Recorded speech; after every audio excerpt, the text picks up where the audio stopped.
Thank you for listening to the Damage Report podcast, the show covering the true threats facing our country and what you can actually do about them. You can support this free podcast by leaving us a review and giving us a 5-star rating on Apple Podcasts or wherever you happen to be listening to it.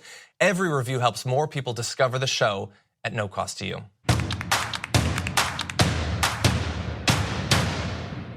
Welcome everyone to another episode of the Damage Report, another week of news at the TYT network, and this is going to be a momentous week where the future of so many different issues is going to be determined. I say that a lot and generally I'm lying, but this time it's definitely true because it is go time for the confirmation hearings for Brett Kavanaugh. Will we be able to stop him with no political power whatsoever? We're gonna give it the old college try. By we, I mean, I guess everybody, but also me, John DeRola, and also Brooke Thomas, who's in studio, even though it's not a Monday. Even though it's not it's our Monday. It's like a Monday. Yeah. When the week starts late, what day do you skip? If Tuesday's your Monday? I don't know. Wednesday, I guess? It feels like a super Monday because we had a 3-day week, of course, or a 3-day weekend. Of course, it was Labor Day, which it's odd. I both obviously don't want to do a show there because I want to respect, Labor Day, but I also feel like I want to talk about Labor Day, right. But I want to talk about it on Labor Day generally. Anyway, we've got a lot that we're going to be talking about. We're going to be talking about Brett Kavanaugh. We're going to be talking about Nike's new contract with Colin Kaepernick and how it has set the country on fire and set shoes on fire. We'll be talking about that. And then most importantly, you're going to want to stick around because we're going to be having an extended conversation with Nina Turner, president of Our Revolution, amongst all of her other obvious accolades and positions. And we're going to be talking about her podcast, We the People, which is on the TYT network. But we're also going to be talking about the midterm elections, about the Democrats' strategy, about their chances, and about some of the high-profile candidates that have come out of this primary season. And then we're joined by another awesome guest, James Cromwell, actor and environmental activist, is going to be joining us to talk about California's push to become the second 100% renewable energy state. We're close to that mark. And then we're also going to look back over a year of environmental policy coming out of Donald Trump's White House. So you're not going to want to miss that either. I'm very glad that you're joining me today for this. I'm glad to be here. It's always good to have you here. So why don't we jump right into Brett Kavanaugh. Okay, let's do it. This is Donald Trump's second nominee for the Supreme Court, because why shouldn't he get more than is historically the norm? Now, Brett Kavanaugh is a complicated figure. He is obviously an extreme right-winger. He was very highly placed on all those lists that go around at places like the Heritage Foundation and right-wing ideologues and all of that. Now, I saw a preview of his opening remarks, which you have seen before, but not delivered by him, delivered by every single person that's ever tried to get onto the Supreme Court. And that is, I will be a neutral arbiter, an umpire. I have no preference for one sort of law or philosophy. I just, I want to tell it like it is, call it like I see it. Do you believe that? Do you believe that on issues like Roe v. Wade, the continuation of that he's simply going to, follow established precedent and then rule in a fair and neutral way?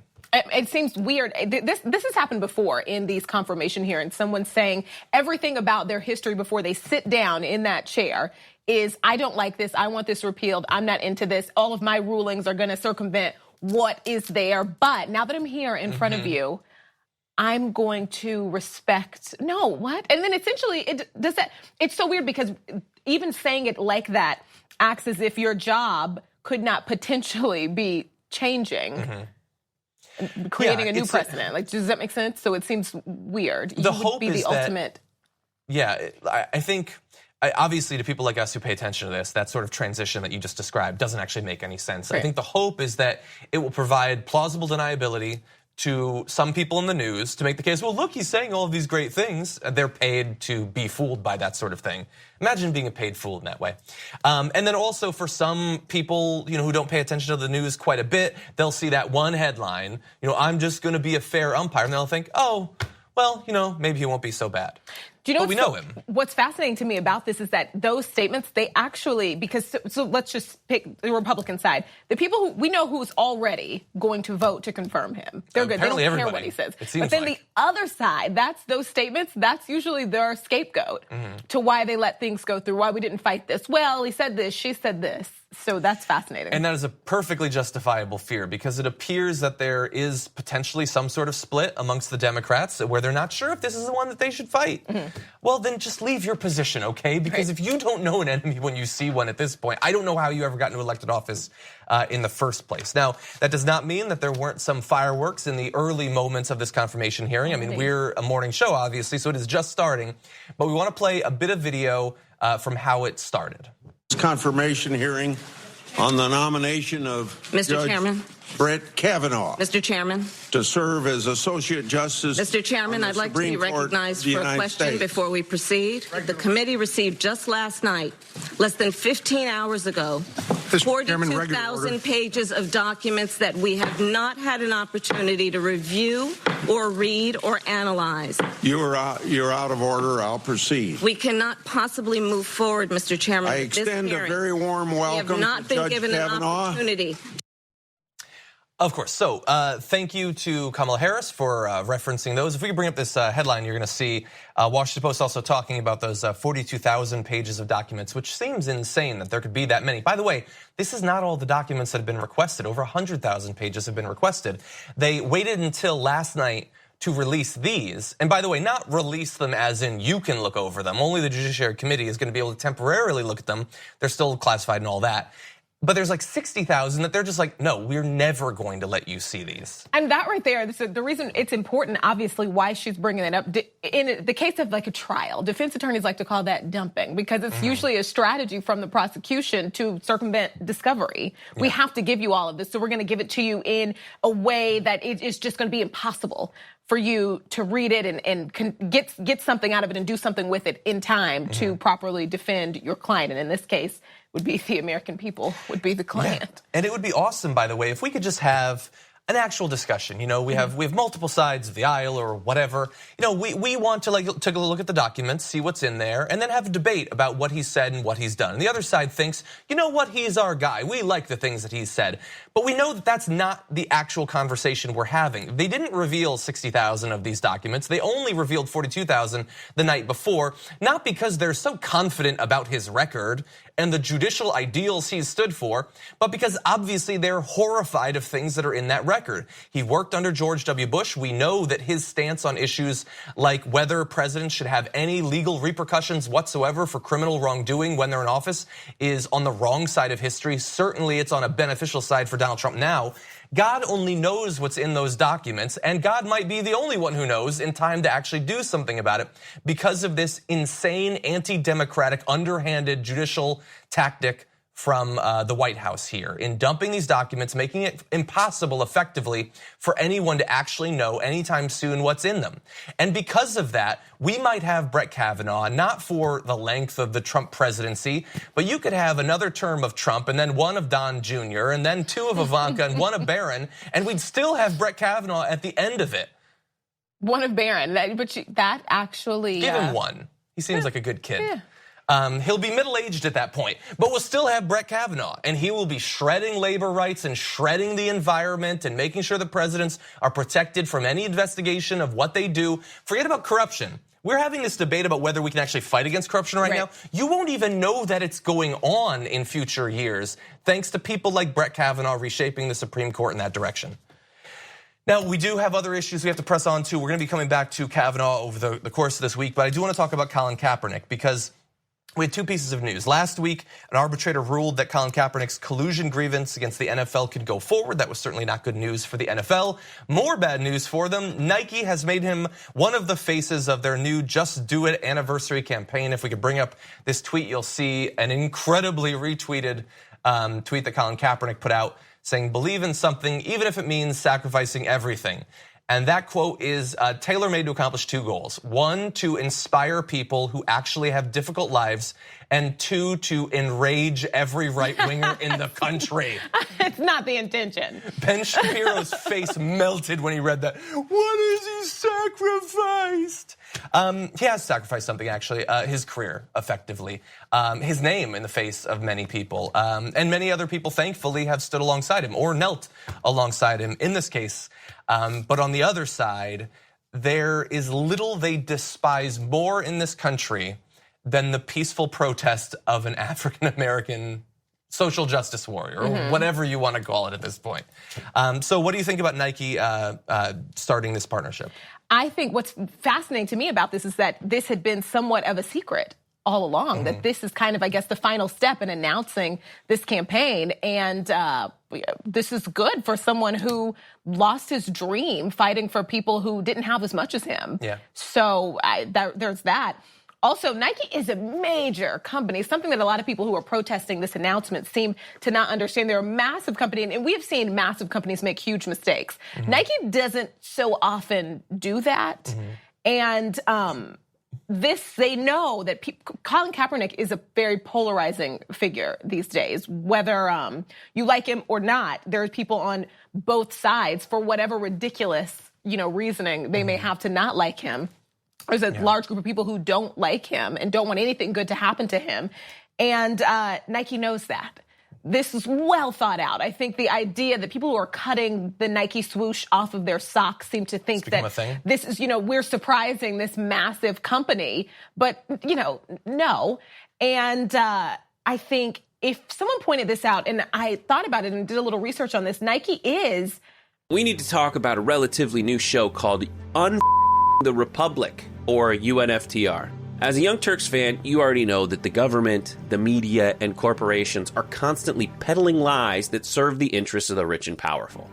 But now there's a podcast dedicated to unraveling those lies, debunking the conventional wisdom. In each episode of Unveils the Republic, or UNFTR, the host delves into a different historical episode or topic that's generally misunderstood or purposely obfuscated by the so-called powers that be, featuring in-depth research, razor-sharp commentary, and just the right amount of vulgarity.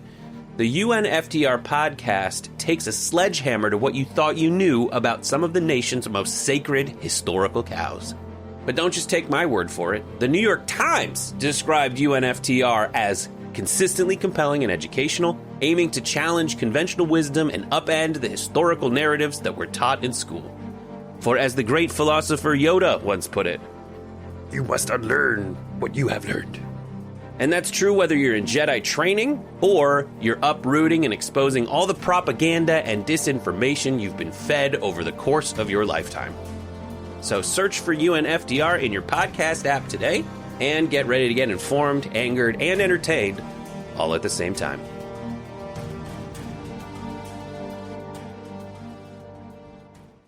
Focused on, this is the 30th anniversary of this campaign, and Nike is focused very obviously on fans and customers in the next 30 years, not the past 30 years. And when you think about that, that reminds you of teenagers, young sneakerheads. They like, in LA, they call them hype beast, and they like Colin Kaepernick.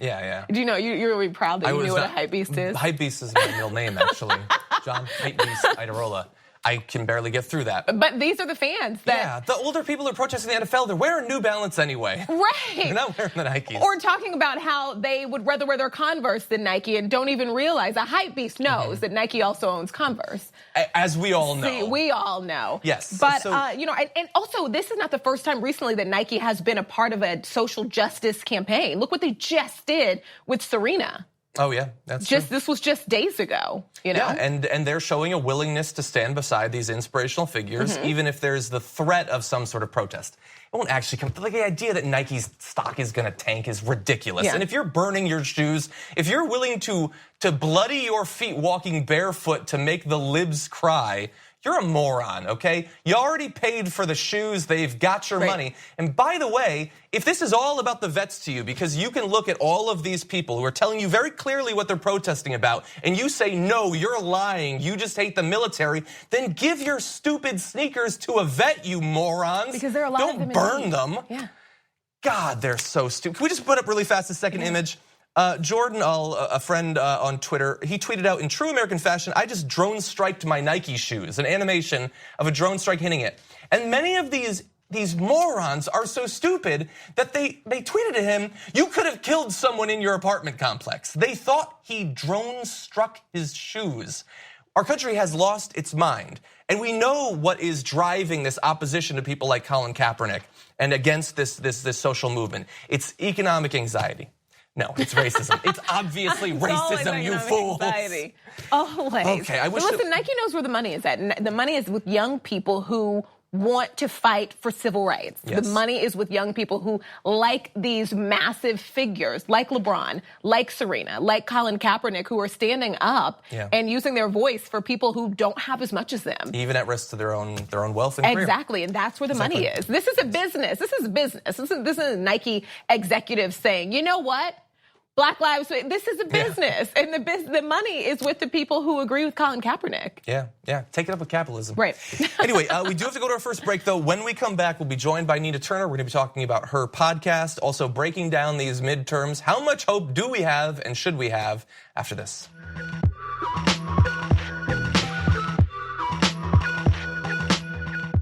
There are a few people better placed to join the show and help us break down this political situation we find ourselves in these midterms than Nina Turner. And I'm very excited to welcome her to the show right now.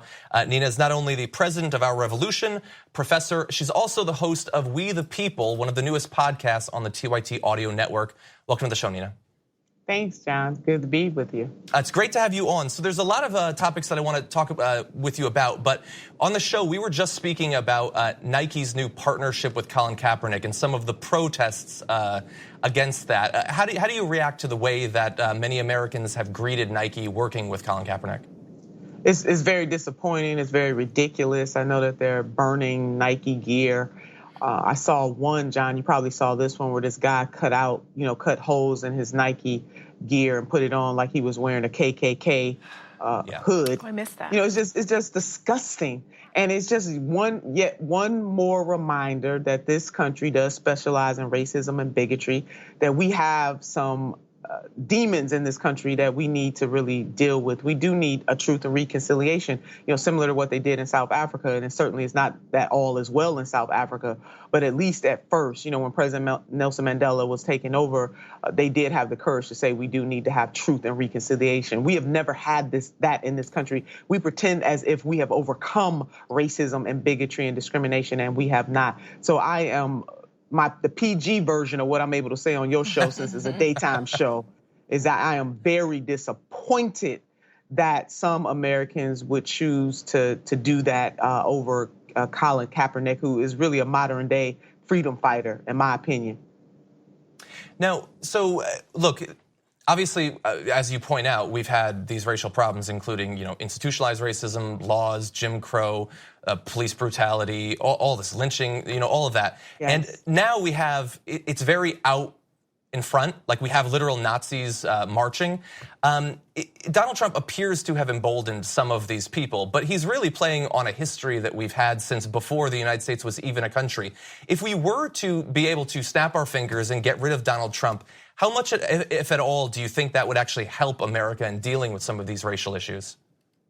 It wouldn't help much, John. I mean, I think for us, and you hit the nail on the head, Jim Crow, slavery itself, black codes, and we're talking about institutional racism, and sometimes people don't get that. We're not just talking about one individual that is a bigot. We're talking about within the systems in this country, socially, politically, economically. We're talking about systemic racism. But if President Trump went away, it may make some folks feel comfortable that the symbol itself, i.e. the colored water fountain, if you will, and the white water fountain is not staring us in our face. But what is happening under the presidency of Donald Trump is that we're forced to come face to face with the fact that those demons, the demons of race and bigotry, still plague this country, even though generation after generation, we certainly have made progress. But it was very easy when you have presidents and other leaders who don't embrace that, for us to think as a country that we have really overcome. We have overcome a little, but we have many more miles to go. So it wouldn't really change what is deep-seated in the nature of this country, John. And that is the part that I think many leaders are afraid to really deal with.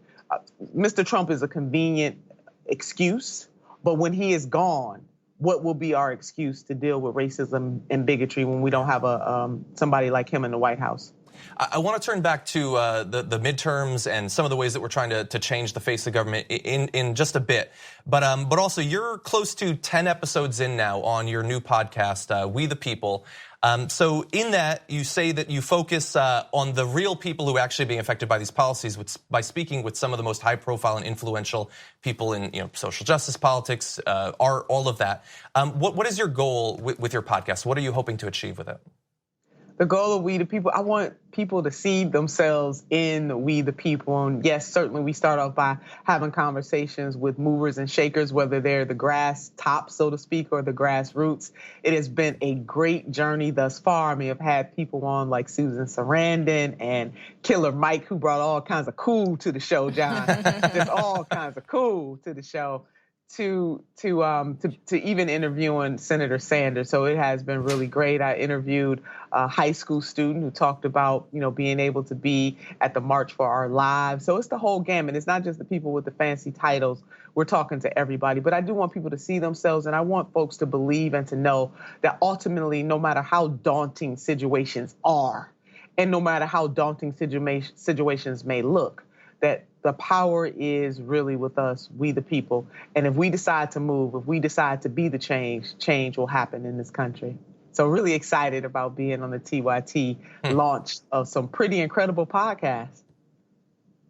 Nina, hi, Brooke Thomas here. I want to ask you a question a little bit about yourself. I've seen you described more than once as unapologetically Black, and I think your presence is uplifting for a lot of people, and I've seen that online. I want to know, when it comes to politics, we are in this weird space in our country right now, maybe not necessarily new, but weird. How important is it for you to be just authentically yourself? Brooke, very important, and thank you for that question. I rarely get questions about myself, but it is vitally important for me to be who I am. I mean, just, when we talk about in the Black community, Black from a distance, that's me. And also the way that I comport myself, the way that I talk, the way that I express, I bring the thunder and the rain and the lightning, just being me. It is important to be able to do that, and I'm really excited that in this country, even though we still have many more miles to go, there is been more of an embrace because, Brooke, as you know, because we shared, the same skin, maybe not necessarily totally the same experiences, but we do know that Black women in particular, whether it's our hair that's political, we're angry when we're being assertive, when we do have every right to be mad as hell about a whole bunch of stuff that's going on in this country. But it's refreshing to be able to do that. And, I'm young enough now that I can't be anything else but who I am. And so what I express and what I bring to the world is the fierceness that God has certainly blessed me with. Nina, if you could stick around, we're going to take a short break. But when we come back, I want to ask you a few questions about how the primaries are going, some of the big victories so far, and what the hopes are coming from the general elections later on this year. See you on the other side.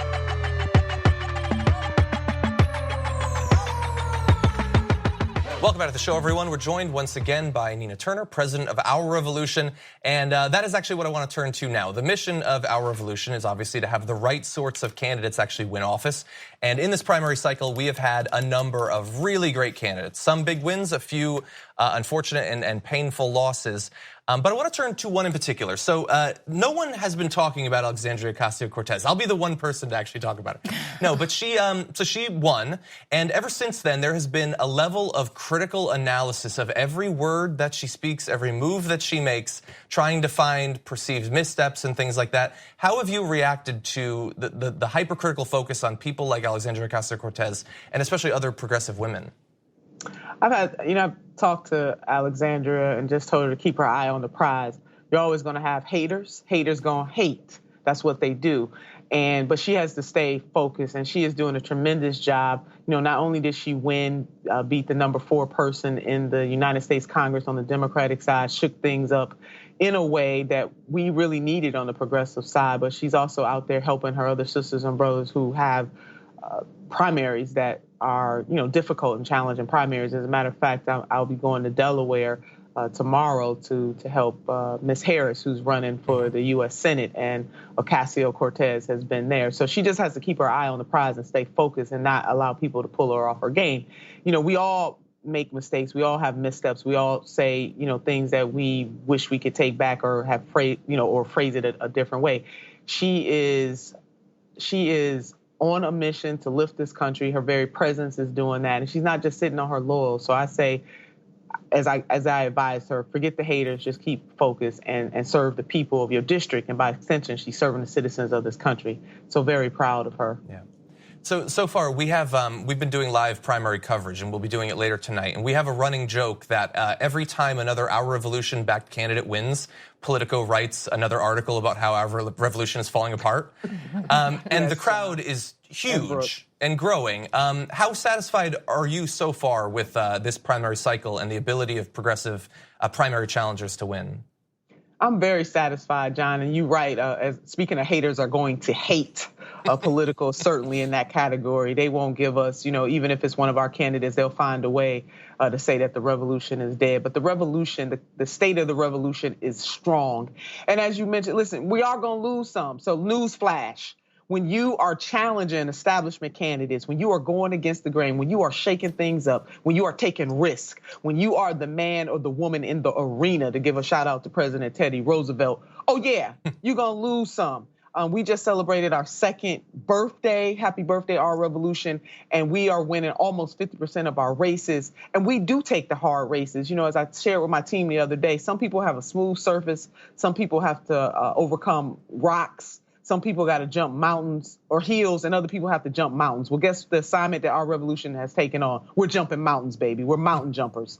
And with that, we understand our position in the universe. But you know what, John and Brooke, even when our candidates are not necessarily successful in their race in terms of absolutely winning the seat, we are softening the soil for the next progressive so that they will have the courage and also the footprints in the sand, if you will, and they don't have to start from scratch. So I say we win even when our candidates are not successful because we are softening the soil. But baby, we got some real wind under our belts. I mean, when you look at Gillum in Florida, when you look at Abrams in Georgia, and when you look at our very own former Our Revolution board member, Ben Jealous in Maryland, 3 African-American candidates running for governor going into that general, all backed by Our Revolution. Not when they won their primary. We didn't come in late like some of these folks.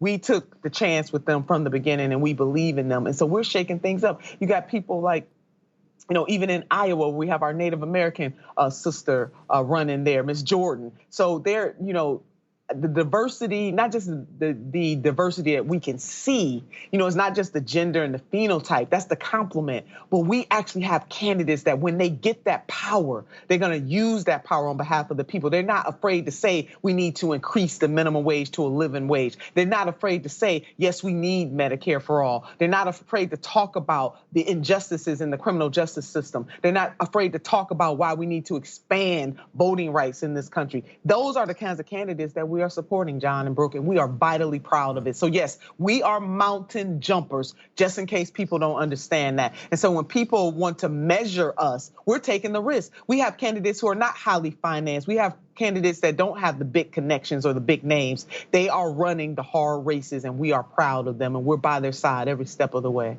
Well, look, I know obviously our viewers are going to be really excited for you to be on the show, but I'm going to keep it real. I just have you on to get me fired up. I just need this every once in a while. Are you inspired now, right? I want to cover some primaries right now. I don't know about you. So I want to ask you one other area. So we've got, the primaries, which we're trying to get as many people as possible to pay attention to, but behind the scenes, there's other reforms happening. And we saw that last week with the changes to the superdelegate system in the DNC, some changes around the edges to caucuses. What do you think about the ability of the Unity and Reform Commission to get those changes passed? How excited are you about that? Very, and without the push of the grassroots, so let me shout them out, people from all over this country who made the demand of the Democratic Party would never have happened. So I'm really proud of that work, people pushing all over this country to make sure that it happened. I know for many folks, no, certainly this is not the end all be all, John and Brooke. We understand that just because we were able to stop the superdelegates from putting their bodies on the scale, they can't vote on the first vote. They can't vote on the first ballot, so to speak. We know that more reform has to happen within the Democratic Party, but we do have to look at this as one step in the right direction. It is a victory. And as you just said, that in the caucus caucuses, people have to wait all day sometimes, and they can't wait all day. Yeah. And to make it so that people can do an absentee ballot, to make it sure people can come in and vote, to make the caucus process more democratic is a beautiful thing. So we should celebrate our wins, not rest on our laurels, know that we have many more miles to go. We need to do things in states like New York, New York is totally controlled by Democrats, for example, where you have to register almost a year in advance to be able to vote in a race. That doesn't make any kind of sense at all. So we're going to continue to work to make the Democratic Party more open, more transparent, more accountable, and certainly more democratic. But I am very excited.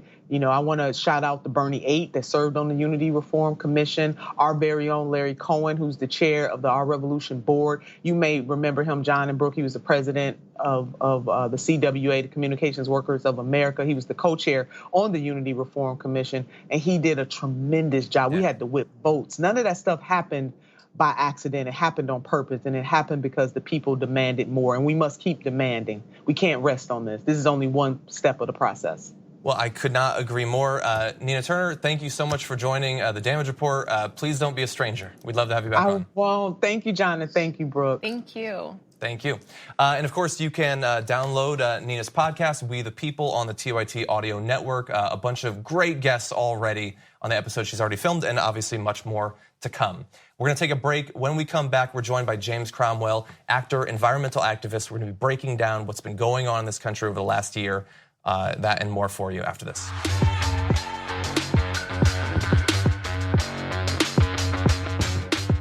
So my hope is that by the time we get some sane politicians in office, there will still be an environment left to protect. And along that way, we're joined now on the show by one of the men, an activist who's been working to protect that environment. This is James Cromwell, actor, environmental activist. Welcome to the show, Jamie. Thank you. Nice to be here. It's great to have you here. So one of the reasons I wanted to talk with you is that California is close to passing a bill which aims to create a situation of 100% renewable energy production inside of California within the next couple of decades. It's not quite done yet, and there's still a lot of work that would have to be done to actually achieve that goal once the law is passed. But as a longtime activist, how do you greet news of a bill like that?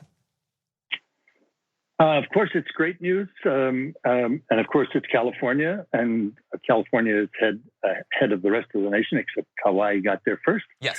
The problematic part of it is in our trial, when we were arrested for blocking the entryway to this power plant that's in my community called CPV, Tony Ingraffia, one of the preeminent environmentalists and global warming experts, indicated to the court in his testimony that we had between 4 and 6 years to turn this around.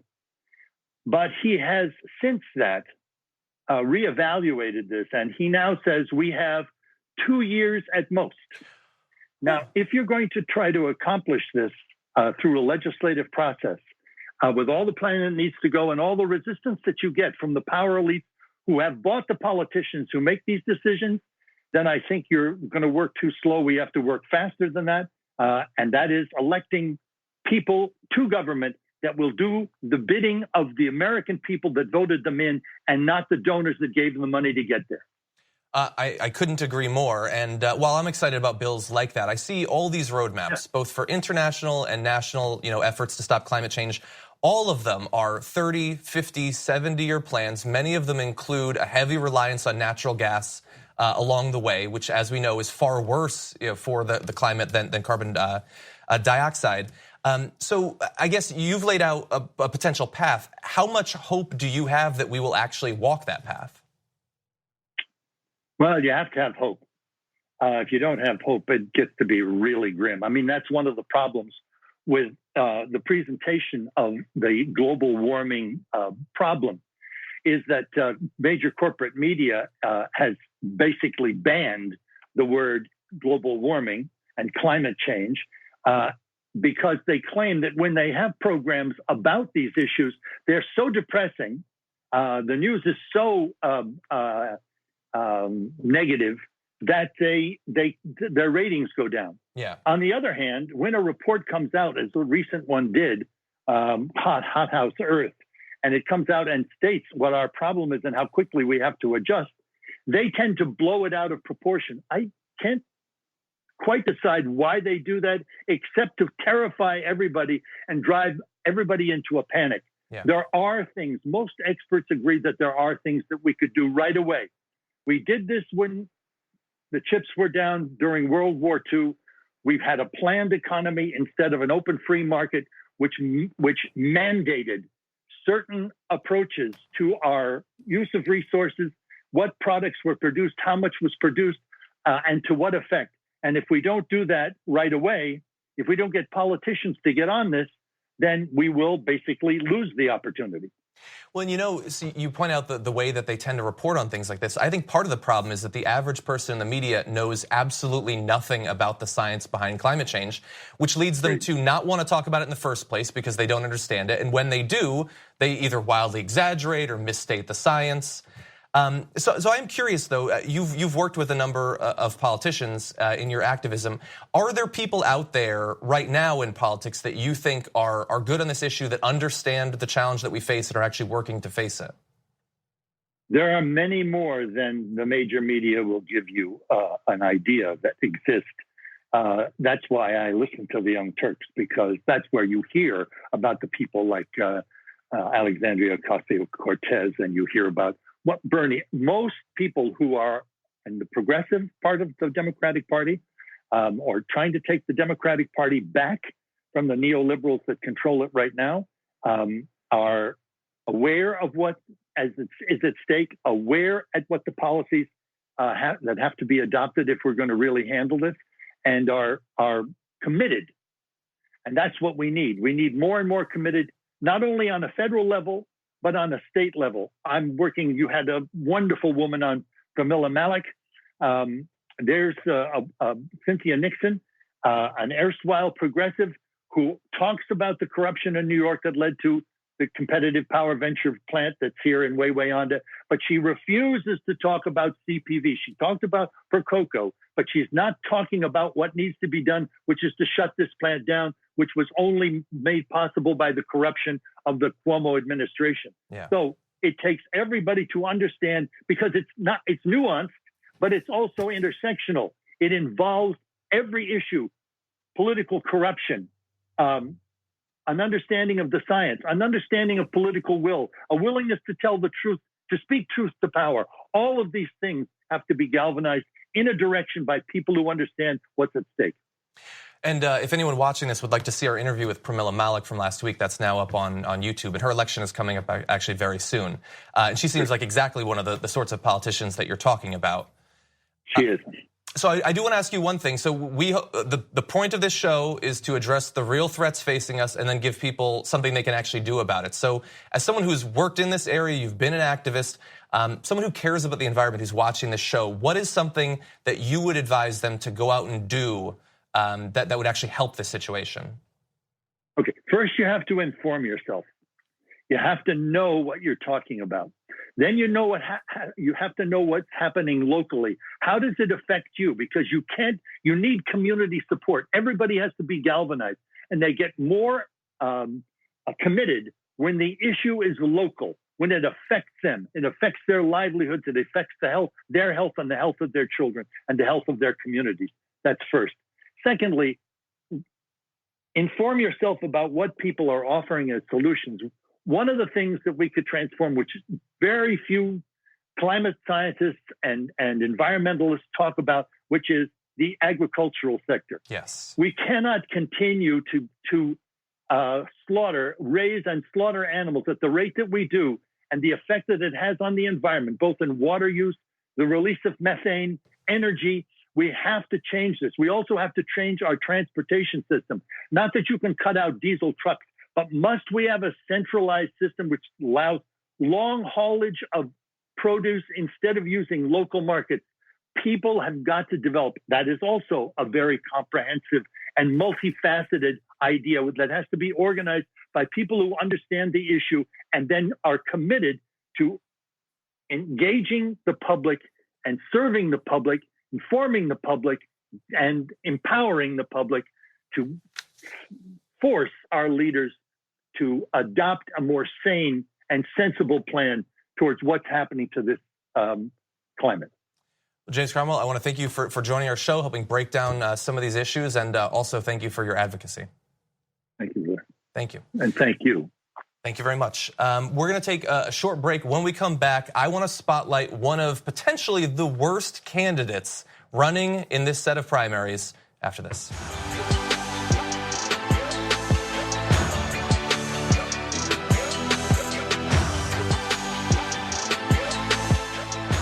If you've been anxiously awaiting the third season of The Handmaid's Tale, you might not have to wait that much longer because we have a candidate, Mark Harris, who has won his Republican primary and is now the Republican candidate for Congress. Some of this information about his views on women and society have been out there for a month or two, and I have to admit I just missed them, I guess. So I want to talk about them now. First, I want to show you an excerpt of a video. I believe Now This put this together. Take a look at what he thinks about the women folk. God instructs all Christian wives to submit to their husbands. The message is not from your husband to submit. The message is from the Lord. You can rebel against that command. But just please understand, you're not rebelling against your husband when you do. You are rebelling against the Lord. The only way that I know that that's not a scene from an upcoming episode of The Handmaid's Tale is his suit isn't nice enough. But the message is all the same. It's, hey, women, all this like advancement and freedom and choice that you have, screw that. Some figure that I believe is there. You might not be able to see him. You can't ask him questions about what I'm saying. He says you should submit. And the thing is, it's so cowardly. Like, it would be one thing if a man was like, I'm going to make you submit. But they want that without having to actually take the blame for being misogynists. It's just the Lord. The Lord wants it. Right, it's in the Bible, follow your scripture. But what's fascinating to me and what I saw in the reactions to this, because like you said, it's been out for a while, a lot of us had no idea. This is not shocking. This kind of thing comes from behind. We literally saw this exact thing at Aretha Franklin's funeral just days ago. This exact message that essentially says women are not as strong as men. They're not as important as men. Their number one duty is to help a man raise kids. You know what I mean? What has been fascinating, though, to me is that he didn't walk this back. Listen, politicians lie all the time. He's a congressional candidate. He's not just a religious figure. They lie all the time. And so that's not, so it's surprising that there was no one really who was supportive of this. And even where he's from, there didn't seem to be a lot of people. I didn't find anybody. Maybe my timeline is a little strict, but no one really supporting this. Everyone making fun of it, calling it Gilead, saying he watches too much Hulu. And he didn't walk this back at all. No, because he thinks that he can win based on this. Specifically said, his rep said, I stand by this. He stands by this. Well, he thinks he can win, and he might be right. In America 2018, it's not impossible that this sort of message should actually work for him. He went on to say in a sermon, submission is not about inferiority in any way, any shape, and any form. It simply reflects a God-ordained function of things. And I want to thank him for saying that, because he made very clear there are some people in our country that can only think through the lens of hierarchy. Everything moral, political, social, economic is about hierarchy.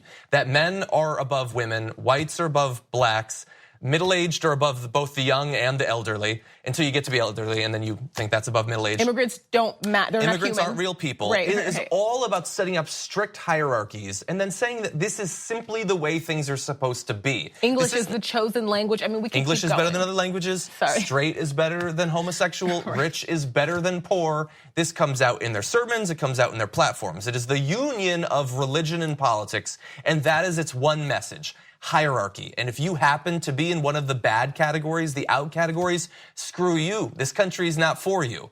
And there are a lot of people in this country that support that sort of thinking, either because it benefits them, they are white, they are Christian, they are male, they are straight, or because it is simply far easier cognitively to think about the world in these ways, to not have to think about the relative advantages of certain people, what they've done, what they've accomplished, what they've said. It's simply the book says, the person says, this is the way things are, and so I will simply support this. And it creates an incredibly unjust system in every way imaginable. And also, just to be fair to a lot of Christians, that what this isn't necessarily just textbook Christianity. What it is this manipulation of the scripture, manipulation of the Bible, and manipulation of Christianity and what you actually read in order to push these nasty policies. We have seen this. There is nowhere in the Bible that says black people are not as good of humans as white people. But when they were trying to integrate schools, what did you see on, if you look back at any of those news interviews, there are people who say the Lord wants segregation, the Lord wants this. It's not in the Bible. No. It's this manipulation of Christianity to be used as a way to push really awful policies. Yeah, by the way, if you are going to say that you have a text, as many groups do, you have the one text that says everything that needs to be said. Well, the limit to that, I guess the downside is that then you have to stick by what's in the actual book. Right. You can't just make up stuff every decade. If situations change, you just change it up. I can check the book.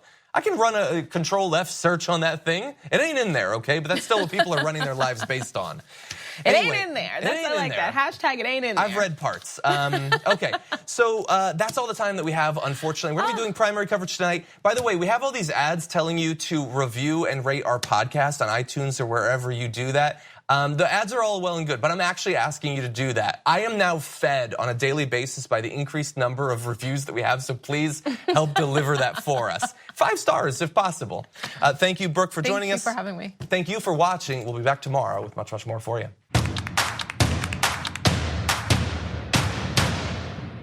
Thank you for listening to the Damage Report podcast, the show covering the true threats facing our country and what you can actually do about them. You can support this free podcast by leaving us a review and giving us a 5-star rating on Apple Podcasts or wherever you happen to be listening to it. Every review helps more people discover the show at no cost to you. Thanks for listening to the full episode of The Damage Report. Support our work, listen ad-free, access members-only bonus content, and more by subscribing to Apple Podcasts at apple.co/TYT. I'm your host, John Adarola. I'll see you soon.